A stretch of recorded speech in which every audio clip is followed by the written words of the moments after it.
Bago tayo magsimula ay mag-shoutout muna tayo sa mga hangal. Shoutout kay Jason Candidato sa pagbigay ng 50 Earth Vein Stone. Arian Mark Diaz, Ronnie Cardinal, Richel Dinawanaw, King John Habel from Bicol, Maoran, Christian, Yunel Esponilla, Marian Bulanhegi, Randy Burses, Argel France Infante, J.K. Tokisaki Yui, Dector Abanyawan, Michaboy, Joan Galos, Lani Paul, Freud V. Official. Hanggang dito na lang muna mga bida para makapagsimula na tayo, at huwag kayong mag-alala sa hindi pa na shoutout dahil nakalista naman ang iyong mga pangalan at nakikita ko ang mga comment nyo, kaya naman simulan na nating balatan ang kabanatang ito. Sa mga nagdaang kabanata ay tinanong ni Patriarch Duan, kung sino ang nilalang at kung saang sekta siya galing. At sa pagpapatuloy din ng kabanata dahil sa tanong ni Patriarch Duan ay tinitigan siya nito na may kasamang matinding aura na ikinagulat naman ni Patriarch Duan. Ilang sandali pa ay napasukan na lang siya ng dugo sa tindi ng aurang nilabas ng nilalang. Nang makita ito ng dalawang sect master ay nag-alala sila sa nangyayari kay Master Duan, kaya naman bahagya silang kinabahan sa mga susunod pang mangyayari. Habang pinagmamasdan nila ang nilalang ay nasabi na lang nila na ang taong ito ay napakalakas dahil sa ramdam din nila ang aura na nilalabas nito. Maya-maya pa ay sinabi niya na kay Jiang Meng na umalis na tayo na agad naman niyang ginamitan ng chi technique upang mahatak niya ito palapit sa kanya.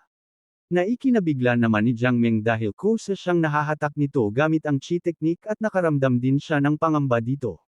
Mabuti na lang at nahawakan agad ni Xiao Chen ang kamay ng nilalang kaya naman bahagya itong natigilan, kaya naman sinabihan niya si Xiao Chen na alisin ang kamay nito sa pagkakahawak, sinabi naman ni Xiao Chen sa kanya na sinusubukan mong kunin siya palayo. Dagdag pa ni Xiao Chen habang pumuputok na ang ugat nito sa galit na tingnan natin kung mayroon ka kung ano ang kinakailangan. Sa galit nga ni Xiao Chen ay hinigpitan niya ang kapit niya dito sa kamay ng nilalang upang iparamdam sa nilalang kung sino ang malakas sa kanila. Nang maramdaman ng nilalang ang taglay-taglay na lakas nito ay nasabi na lang niya na paanong ang batang ito sa pisikal na kalagayan ay magkakaroon ng ganito kalaking lakas. Nang matapos siya sa kanyang malalim na pag-iisip ay agad niyang inalis ang kamay niya dito na sabi pa nga niya na lumayas ka sa harap ko, hindi ako nagpunta dito para sayo, kung haad lang ka ulit, ay papatayin kita ng mabilis. Sa mga sinabi ng nilalang ay sarkastikong sumagot si Xiao Chen na depende yan kung may kakayahan ka o wala. Dahil sa pangmamaliit ni Xiao Chen ay sumabog ang galit ng hangal na nilalang kaya naman sinabi niya kay Xiao Chen na kung naghahanap ba ito ng kamatayan. Ilang sandali nga lang din ay nagpalabas ito ng katikot takot na aura. At makikita ang nakakakilabot na seal technique nito at ang dinadala nitong pressure, na ikinagulat naman ni Xiao Chen. Na kahit si Jiang Meng ay nagtataka kung anong closing seal technique ang meron itong nilalang, bahagya namang pinagpawisan si Xiao Chen dito. Ngunit ang mga sect master ay hindi kinakaya ang dinadala nitong pressure na agad naman silang nakaramdam ng matinding pagkahilo at panghihina. Sinabi ng nilalang kay Xiao Chen na bata, mukhang maswerte ka sa ngayon, kaya naman maging masunurin, at baka maligtas ko ang iyong buhay. Sa mga sinabi ng nilalang ay nanatiling tahimik si Xiao Chen. Dagdag pa ng nilalang kay Xiao Chen na kahit na bahagyang binuksan ko ang seal na pumipigil sa aking cultivation, ikaw at ang iba pang mga langgam ay hindi ko pa rin kapantay. Ngunit bahagyang napaisip si Xiao Chen na Heavenly Wonder Kick. Ang aking Taiko Quencheng ay nasa unang antas lamang, upang makayanan ang isang kalaban ng rurok ng espiritual na kapangyarihan, hindi bababa sa pangalawang antas ng Taiko Quencheng ay kailangan. Nagpatuloy sa pagsisalita ang hangal na nilalang na may halong kay-abangan na bueno, kung maaabot mo ang kapareho ko ngayon sa loob ng 10 taon papayagan kitang sundan ako at maging alipin sa pamilya Jiang. Anong masasabi mo? Sa mga sinabi ng hangal na nilalang ay sarkastikong sumagot si Xiao Chen na maging alipin para sa pamilyang Jiang. Ano ang tingin mo sa akin isang hangal? Sumingit naman ang babaeng nilalang at sinabihan niya ang kanyang kasamang hangal na ano ang pinagtatalunan mo sa kanya. Kunin na si Jiang Meng at umalis. Sa sinabi ng babaeng nilalang ay agad naman na sumunod ang hangal. Ilang sandali pa ay nagpalabas ito ng matinding pressure. At tumilapon ang isang bagay patungo kay Xiao Chen na ikinagulat naman niya. Sa isip-isip pa nga niya habang pinipigilan ang malaking bagay na napakalakas ng pressure, Ang Taiko quenching body na pamamaraan ay ang paraan para pinuhin ang katawan, ang panlabas na pressure mula sa pag-ataking ito ay makakatulong sa akin na magsanay. Maya-maya pa ay nagsalita na si Xiao Chen na may pang-asar na iyan ba ang buong lawak ng iyong lakas. Lalong sumabog ang galit ng hangal na nilalang sa mga pang-asar ni Xiao Chen kaya naman sinabi niya kay Xiao Chen na dahil gusto mong mamatay, ay tutulungan na kita. Sa galit ng hangal na nilalang ay mas lalong tumindi ang pressure na nilalabas nito, at sumambulat na naman ang bagay sa harap ni Xiao Chen kaya naman bahagya siyang ninis dito. Sa lakas ng pinapakawalang atake ng nilalang ay bahagyang nahihirapan si Xiao Chen na nagdudulot sa unti-unting pagkasira ng damit niya. Ang dalawang sect master naman na kahit bahagyang malayo sa nagaganap na laban ay ramdam pa din nila ang matinding pressure na halos tumilapon sila. Maya-maya pa ay nagkaroon ng malakas na pagsabog sa kinatatayuan ni Xiao Chen dahilan upang magsitalsikan ang mga tipak ng sahig. Tuwang-tuwa ang hangal sa nakikita niyang nahihirapan si Xiao Chen sa kanyang atake. Ang babaeng nilalang naman ay gumamit ng barrier technique.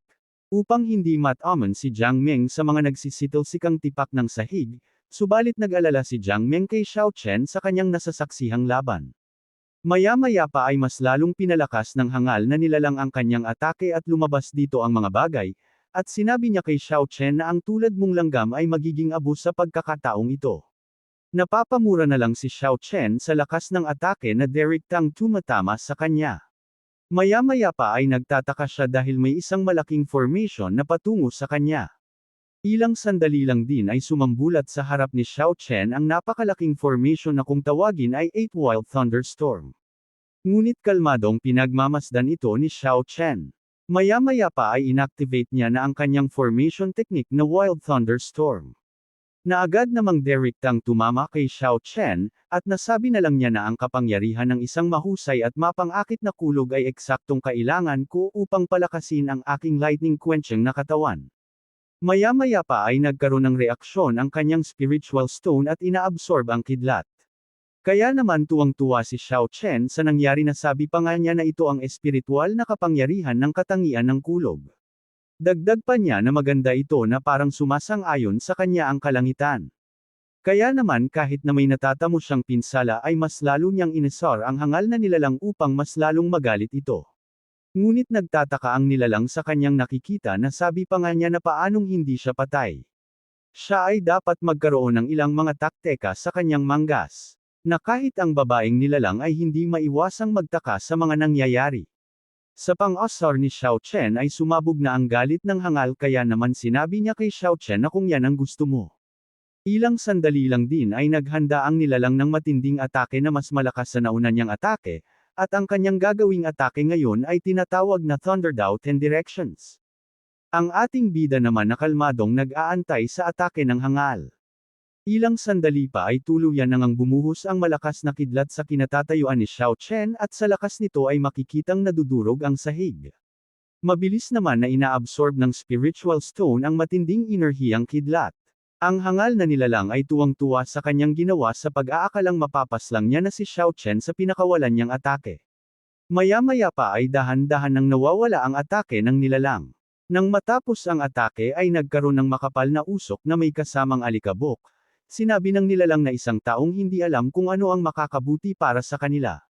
Maya-maya pa ay tuluyan nang nawasak ang Divine Stone ni Xiao Chen at lumabas dito ang Divine Spiritual Power of Life. Nasabi na lang ni Xiao Chen na sa hindi inaasahang pagkakataon, ito ang banal na espiritual na kapangyarihan ng buhay. Hindi ko akalaing magkakaroon ako ng banal na kapangyarihan ng Diyos ng buhay. Ano ang realm ng supremacy kung ihahambing sa isang bagay na tulad nito? Dagdag pa niya habang napapangiti ng malademonyo na madaling nakawan ng isang tao sa kanilang buhay. Dahil nakarating ka na sa part na ito ay inaanyayahan kita na pindutin ang like at mag-subscribe at i-on ang notification bell. At kung gusto mo naman na suportahan ng matindi ang bidang hangal na ito ay maaari mo ding pindutin ang super thanks sa ibaba para mas lalong ganahan ang hangal na ito. Maraming salamat mga bida. Maya-maya pa ay inactivate niya na ito at dahan-daang tinatamasa ang enerhiya nito. Ang banal na kapangyarihan ng buhay ay ang pinakamahalagang banal na kapangyarihan sa mundong ito. Ang kaluluwa at katawan ay pinagsama ng isang isip, walang dahado. At ang banal na kapangyarihan ng Diyos ng buhay ay maaaring linangin ng hiwalay. Ang pinakamahalaga ay ang mga nagtataglay ng kapangyarihan ng kabanalan ay maaaring muling hubugin at muling itayo ang kanilang pisikal na katawan, kahit na ang pisikal na katawan ay nawasak. Sa dati kong buhay, ang natitirang espada ng Devil Dao Emperor ay nagtataglay ng banal na kapangyarihan ng buhay, at ang kapangyarihang taglay nito ay maihahambing sa pinakamataas na realm noong ako ay nasa dakilang kaharian ng emperador. Sa pag-aakalang patay na si Xiao Chen ay sinabi ng hangal na nilalang na sa hindi inaasahan, may isang napakatalinong bata sa isang domain na tulad nito sayang. Maya-maya pa ay nakangiti niyang sinabi sa kanyang sister na umalis na sila. Si Jiang Meng na nasaksihan ng mga nangyari ay nag-alala siya sa kanyang brother na si Xiao Chen. Ngunit dahil sa natamo nitong pinsala ay nanghihina na ito at napasuka pa siya ng dugo. Ilang sandali pa ay bumagsak na siya sa sahig at nawalan ito ng malay. Habang pinagmamasdan niya si Jiang Meng ay nasabi na lang niya na malalim ang pagmamahal mo sa tangang batang ito, ngunit pagdating mo sa pamilyang Jiang, malalaman mo na may hindi mabilang na mga natatanging lalaki sa mundong ito at ang nasa harap mo ay walang kapantay sa amin. Habang naglalakad sila paalis ay sa isip-isip naman niya na little girl pasasalamatan mo kami sa hinaharap. Ngunit bahagya silang natigilan dahil sa naramdaman nila ang matinding enerhiya sa kanilang likuran. Sinabi pa nga ni Xiao Chen habang nagpapalabas ng enerhiya na saan kayo sa tingin niyo pupunta. Dagdag pa niya na ni hindi man lang ako kinikiliti nitong munting kulog. Nasabi na lang ng hangal na nilalang habang pinagpapawisan na imposibleng nasa physical state ka lang, paano ka magiging ganito kalakas? Na kahit ang nilalang na babae ay bahagyang kinabahan na sabi pa nga niya na mukhang tama si Master. Mayroong hindi mabilang na kakaibang mga tao at mga bagay sa Siyam na kaharian. Natatakot ako na ang batang ito ay maaaring magkaroon ng pinakadakilang talento na nakita ko na hindi nakakakuha ng anumang pinsala mula sa kapangyarihan ng kulog. Maya-maya pa naisipan na ng hangal na gamitin ang buong niyang lakas kaya naman tinawag niya na ang kanyang spiritual spear. Naagad namang lumitaw sa kanyang kamay at makikitang nababalutan ito ng matinding spiritual energy. Sinabi din ng hangal na nilalang na may itinatago kang talento bata.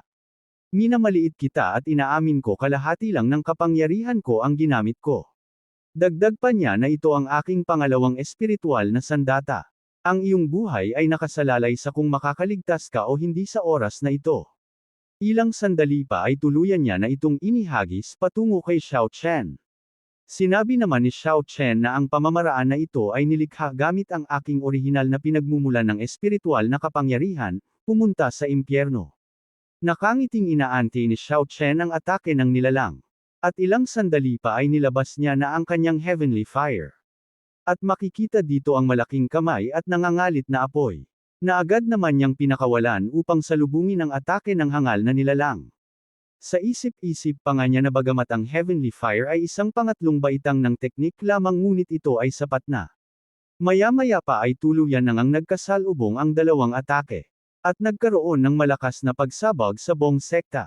Maya-maya pa ay bahagyang nanatangay ang hangal na nilalang sa lakas ng impact at napasuka pa ito ng dugo dahil mahina ang physical defense nito. Sa isip-isip naman ni Xiao Chen habang natatawa pa ito na ang Taiko Quenching Body na sinamahan ng espiritual na kapangyarihan ay napakalakas. Nagtataka naman ang hangal na nilalang nasabi pa nga niya na nasugatan siya ng isang martial artist mula sa kaawa-awang domain na ito.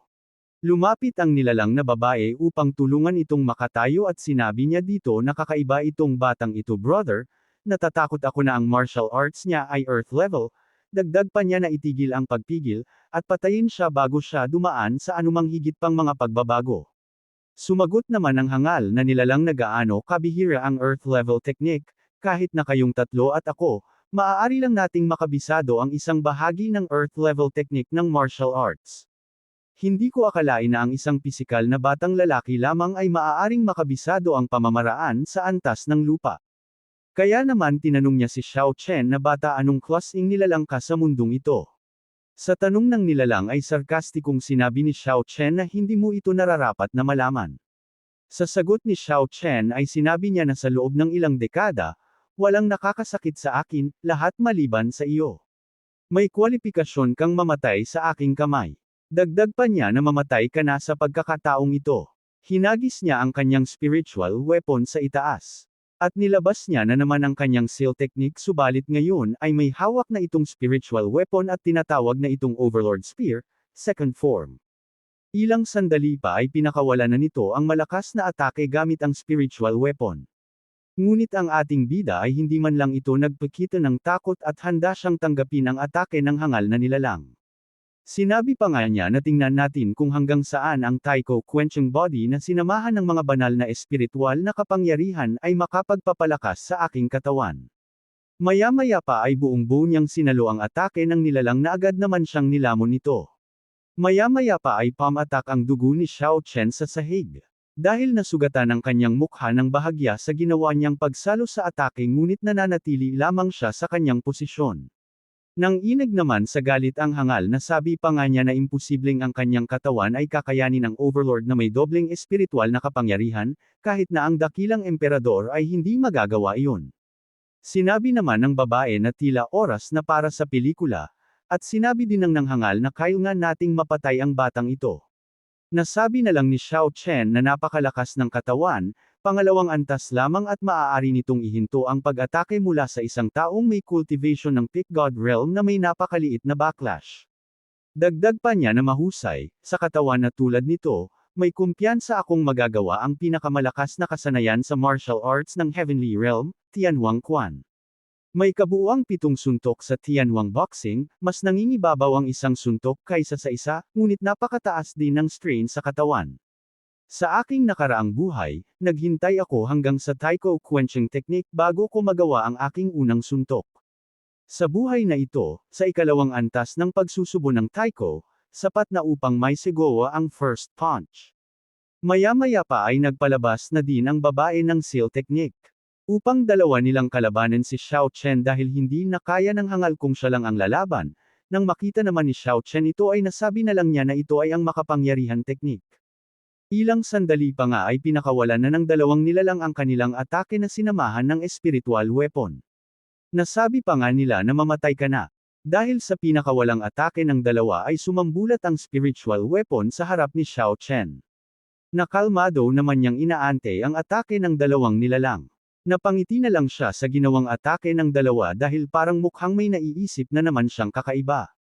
Maya-maya nga lang din ay pinagsama-sama niya ang teknik na Tianhuang Quan First Form at ang Heaven and Earth. Sa lakas ng ginawa niyang atake ay tumilapon ang dalawang hangal kasama na ang kanilang spiritual weapon na hindi kinaya ang lakas ng atake. Nagkaroon ng malakas na pagsabog kung saan tumilapon ang dalawa. Nang mawala ang usok ay makikitang napinsala ang dalawa, laking pagtataka nila kung paano nangyari sa kanila ang ganitong sitwasyon, dahil napaka-imposible na matalo ang kanilang dalawang atake at kung saan kumukuha ng lakas si Xiao Chen. Sinabi naman ni Xiao Chen na halos hindi na nagamit ng katawan ko ang kalahating kamao, pero itong kalahating suntok ay sapat na. Sa mga nagdaang kabanata ay sinabi ni Xiao Chen sa mga nilalang na halos hindi na magamit ng katawan ko ang kalahating kamao. Ngunit ang kalahating suntok na ito ay sapat na upang pabagsakin kayo. At sa pagpapatuloy din ng kabanata ay naiinis na sinabi ng nilalang na kung anong klaseng martial arts ang pagsasanay na ginagawa mo bata.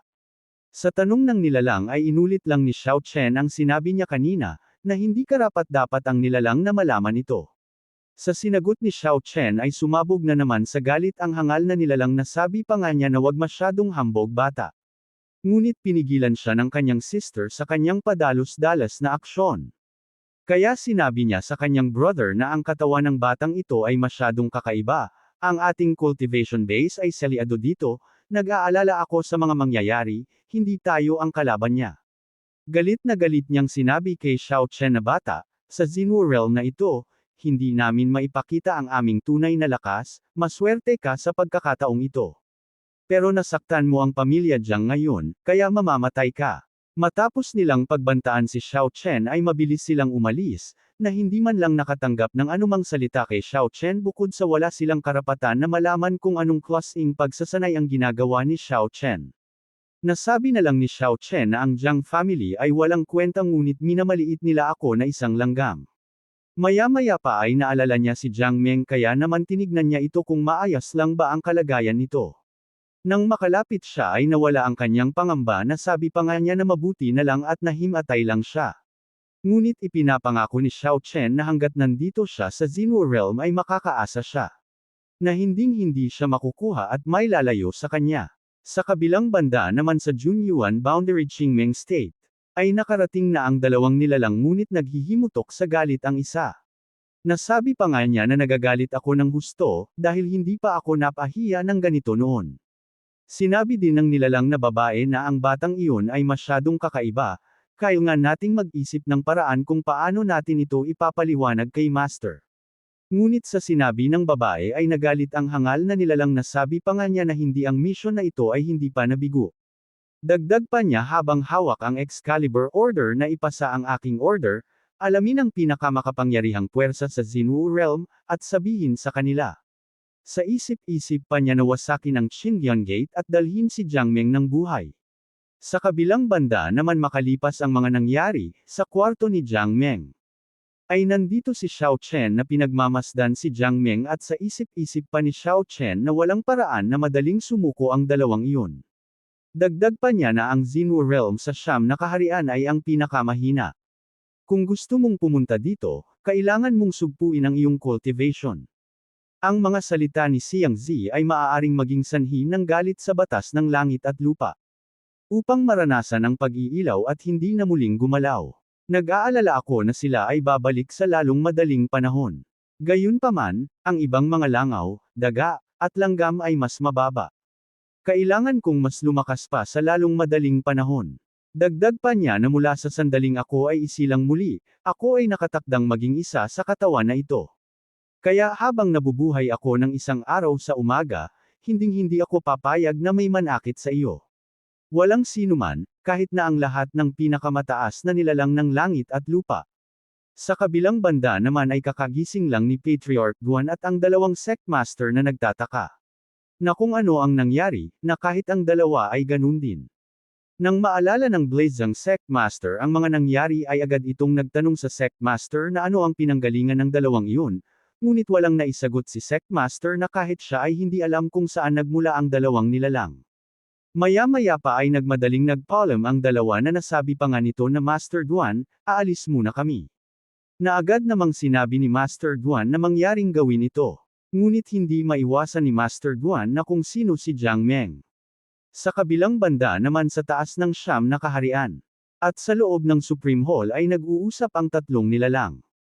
Sa dulot ng pagpapakawala ni Xiao Chen ng kapangyarihan sa mga naganap na labanan, ay nag-aalala ang nilalang na kung bakit may naramdaman siyang bakas ni Xiao Chen, dahil ang pagkakaalam niya dito ay patay na ito. Sa malalim na pag-iisip ni Yunfei ay napansin ito ng magandang nilalang kaya naman nagtanong siya dito na kung ano ang problema. Sinabi naman ni Yunfei na ayos lang. Bagamat patay na si Xiao Chen palagi akong nababalisa. Sa sinabi ni Yunfei ay nagsalita ang isang nilalang na sabi pa nga nito na patay na siya, ano ang kinakatakutan mo? Susunod, dapat nating samantalahin ang oras at sakupin ang mas matataas na kaharian. Natuwa naman si Yunfei sa mga narinig niya kaya naman sinabi niya na tama iyan. Sa tulong ninyong dalawa, sa pagkakataong ito ay tiyak na makakaligtas ako sa Thunder Tribulation at aakyat sa Real Fairy Rank. Tuwang-tuwa naman ang isang nilalang sa sinabi ni Yunfei na sabi pa nga niya na ito ay isang natural lang.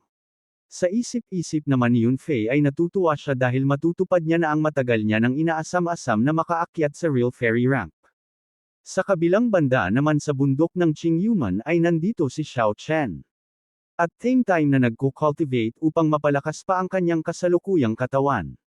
Sa isip-isip pa nga niya na ang Taiko Quencheng ng ikalawang antas ay katumbas ng rurok ng espiritual na kapangyarihan. Bago pa man masira ang hindi matatag na pundasyon, kalahating kamaulang ng Tianhuang Fist ang magagamit ko. Ang paggamit ng mga kalahating suntok na ito ay nagdudulot ng pinsala sa katawan, sa makatuwid, bilang karagdagan sa Tianhuang Quan Fist, kailangan nating magsanay ng ilang mga life-saving technique. Kaya naman pumili siya sa 5 mga scroll technique na magagamit niya upang makaligtas sa anumang delikadong sitwasyon. Maya-maya pa ay nakapili na siya sa 5 scroll technique at ang kanyang napili ay ang kulay berdeng scroll. At ito ang makalupang siyam na baitang, ang Sky Scream. Ilang sandali pa ay mas lalong kumapal ang enerhiya sa katawan niya dahil sa nagkaroon na naman siya ng bagong technique. Nasabi na lang niya habang napapangiti na ito ay mahirap sa katawan. Minsan ay may isang napakalakas na tao sa universo na ito, isang dagandong lamang mula sa kanya ay maaaring gumuho ng hindi mabilang na mga pangkalahatan na kapatagan sa isang iglap. Ang Sky Scream ay isang kamangha-manghang kasanayan ng umuungal na Chanzan, bagamat isa lamang itong martial art ng Earth level, naglalaman ito ng soul attack, na maaaring direktang magdulot ng malaking pinsala sa espiritu ng martial artist. Maya-maya pa ay lumabas na siya sa kanyang silid upang subukan ang bago niyang abilidad. Nasabi pa nga niya na ngayon ito ang naging pinakamalakas na teknik na maaari kong sanayin. Ilang sandali pa ay sinubukan niya na ito. At lumabas dito ang nakakakilabot na aura na kahit malayo ay kayang abutan nito. Napangiti na lang siya sa kanyang bagong abilidad na sabi pa nga niya na sa hindi inaasahan, sa isang iglap ay nalaman ko itong Sky Scream. Dagdag pa niya na sa isang banda ay natatakot ako na ako ay isang tao sa dalawang henerasyon, ang kaluluwa ay 10 beses na mas malakas kaysa sa mga ordinaryong tao, at sa kabilang banda, ang aking divine power of life. Natatawa na lang siya sa mga nangyayari sa kanya. Nasabi pa nga niya habang humahalakhak sa tawa na lumabas na ang banal na kapangyarihang ito, hayaan mo akong matutunan ang tungkol sa anumang kasanayan sa martial arts sa isang sulyap lang. Ang Earth 9 Grade Martial Arts, ay nag-aalala ako sa kaharian ng Xinwu, dapat itong ituring bilang pinakamataas na antas ng martial arts na kasanayan. Ngayon, gawin nating masaya ang kaharian ng Xinwu. Makalipas ang ilang oras sa Duan Siliang Mansion. Sinabi niya sa nilalang na pumasok sa kanyang silid na ikaw, paano ka nakapasok dito? At sino ka? Sarkastiko namang sumagot si Xiao Chen na sabi pa nga niya na Supreme God ng pangangatawan, si Xiao Chen. Dahil nakarating ka na sa part na ito ay inaanyayahan kita na pindutin ang like at mag-subscribe at i-on ang notification bell. At kung gusto mo naman na suportahan ng matindi ang bidang hangal na ito ay maaari mo ding pindutin ang super thanks sa ibaba para mas lalong ganahan ang hangal na ito. Maraming salamat mga bida. Nagulat naman si Master Duan sa sinabi ni Xiao Chen na isa siyang supreme sa pangangatawan ni Xiao Chen. Kaya naman habang pinagpapawisan ay sinabi niya na isa kang reincarnated na Supremo. Hindi naman nagsalita si Xiao Chen sa tanong ni Master Duan. Dagdag pa ni Master Duan na narinig ko sa mga nauna sa akin na mayroong isang sekta sa pinakamataas na kaharian ng iba't ibang langit, ito ay tila tinatawag na sinaunang Buddhist sect. Pagkatapos nilang pumanaw, maaari nilang muling magkatawang tao ang kanilang mga kaluluwa at magsimulang muli ng buhay. Xiao Chen, ay hindi Senior Xiao Chen. Sinabi naman ni Xiao Chen na hindi lang si Buddha ang maaaring muling magkatawang tao. Sa isip-isip pa nga ni Xiao Chen na sa aking nakaraang buhay, kahit na ako ay isang supremo, hindi ko pa narinig o nakita ang sektang Budista na ito. Ngayong maipanganak na ako, itong tinatawag na reincarnated, ay hindi imposible. Iniisip ko kung makakatagpo ba ako ng isang reincarnated na eksperto sa Xinwu realm na ito. Nang matapos siya sa kanyang malalim na pag-iisip ay agad niyang tinawag si Duan Siliang. Na agad namang sumagot si Duan Siliang na pinagpapawisan pa ito na may halong paggalang kay Xiao Chen. Sinabi ni Xiao Chen kay Master Duan Siliang na magpapasakop ka ba sa akin? Nang inag sa takot si Master Duan Siliang sa kanyang naririnig. At medyo naiinis siya ng konti dahil siya ay isang sect master ngunit dahil sa alam niya na ang mga reincarnated ay isang mga sinaunang nilalang. Kaya naman binaba niya ang kanyang sarili upang magbigay galang kay Xiao Chen na sabi pa nga niya na si Duan Siliang ay handang maglingkod sa iyo. Sinabi naman ni Xiao Chen na mabuti. Sumunod ka sa akin, at hindi ka mahihirapan at lumapit ka. Na agad namang sumunod si Master Duan Siliang na may kasamang paggalang. Nang makalapit si Duan Siliang ay naglabas si Xiao Chen ng isang teknik. Na ipinagtaka naman ni Duan Siliang na sabi pa nga niya na kung ano ang kapangyarihan na ito. Nang may pasok sa kanya ang teknik ay bahagyang nakilala niya ito. Nang tuluyan na itong pumasok ay nasabi na lang niya na ito ang ikalawang antas ng Liang Palm. Maya-maya pa ay sinabi niya kay Xiao Chen na Senior, ang napakagandang regalo ay mahirap bayaran. Sinabi naman ni Xiao Chen sa kanya na Earth level technique lang ito, at kapag gumawa ka ng mas maayos na trabaho ngayon, ay hindi lang itong basurang martial arts technique ang ituturo ko sa iyo. Napatango na lang si Master Duan Siliang sa kanyang naririnig dahil tinawag lang ni Xiao Chen ang teknik na basura. Sinabi naman ni Xiao Chen sa kanya na sabihin sa akin ang sitwasyon ng Qingyang Gate at ang dumi ng detalyado. Sinabi naman ni Master Duan Siliang na ang Tianyan Domain ay isa sa 49 na domain ng Xinwu Realm, at ang kabuuang lakas nito ay nasa nangungunang 10. Mayroon tayong higit sa 7,000 disipulo sa Xindian Gate, 100 disipulo sa Inner Gate, at 5 pangunahing disipulo. Sa isip-isip din ni Master Duan Siliang na ang senior ay dating isa sa 5 pangunahing disipulong ito. Sinabi naman ni Xiao Chen na ipagpatuloy ang kwento. Sa 7,000 disipulo, karamihan sa kanila ay pisikal na estado, at ang panloob na mga disipulo ay Diyos na kaharian. Para sa mga pangunahing disipulo, ang natitirang 4 ay umabot sa ikalimang antas ng God Realm. Bilang karagdagan, mayroong 18 elder sa Xindian Gate, na lahat ay umabot sa ikalimang antas ng God Realm. Mayroong isang elder na may pinakamataas na antas ng cultivation, siya ay nasa tuktok ng God Realm. Tapos ako na lang ang natira, nasa God Realm din ako. Sinabi naman ni Xiao Chen na ano ang pinakamalakas na puwersa sa Tianyan. Sinabi naman ni Master Duan Siliang na may 3 powerhouses sa Tianyan Domain: Mystic Valley, Blaze Sect, at Divine Sword Sect. Ang elder ng Divine Sword Sect ay sinunog ng pamilya Jiang hanggang sa maging abu ito. Bilang karagdagan sa 3 powerhouses, ito ay ang aming Xindian Gate, ang Blackstone Mountain, hindi kalayuan, at ang lambak ng Beast King. Ang Blackstone Mountain, at ang lambak ng Beast King. Naisip naman ni Xiao Chen na sa ikalawang antas ng aking kasalukuyang pamamaraan ng pagsusubo ng Taiko, madali kong madudurog ang isang ordinaryong rurok ng kaharian ng Diyos. Tila kailangan munang magsimula sa mga puwersang iyon at ilagay sa ating bulsa ang domain na Tianyin. Dagdag pa niya pagkatapos nito, ay pababagsakin ko ang buong Xinwu Realm. Matapos niyang pag-isipan ito ay sinabi niya na kay Master Duan Siliang na Duan Siliang, pumunta sa susunod na post para sa Mystic Valley, Blaze Sect, at Divine Sword Sect. Sa loob ng 3 araw, sabihin sa kanila na sumuko sa Xindian Gate. At galit niyang sinabi na kung hindi sila susuko dito ay paslangin silang lahat. Gulat naman si Master Duan Siliang habang pinagpapawisan sa kanyang narinig kay Xiao Chen.